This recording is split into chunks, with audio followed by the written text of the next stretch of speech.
Shakib Al Hasan, latest entry. भाई वाह वाह वाह वाह वाह, क्या बात है, लेग स्टंप लाइन और उसको আবারও রাজার বেশে ফিরলেন সাকিব আল হাসান। করাচির বিপক্ষে সেঞ্চুরি হাঁকিয়ে রেকর্ড গড়ল এই বিশ্বসেরা অলরাউন্ডার।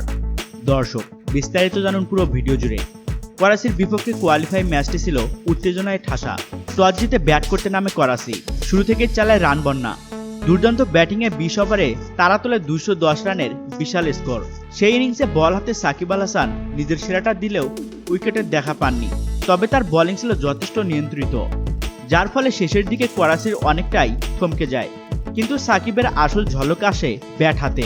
লাহোরের 2 ওপেনার আউট হওয়ার পর 4 নম্বরে ব্যাট করতে নামেন তিনি। চাপের মুহূর্তেও একটুও নার্ভাস না হয়ে প্রথম বল থেকে খেলতে থাকেন আগ্রাসী মেজাজে। 4-6 ফুলঝড়ি ছোটান চারদিকে। স্পিনার হোক বা পেসার, সবাইকে একের পর এক শট খেলিয়ে মাঠের চারপাশে বল পাঠান বাউন্ডারির বাইরে। মাত্র 30 বলে তুলে নেন নিজের শতক, যার ফলে টি-20-র ইতিহাসে অন্যতম দ্রুত সেঞ্চুরি।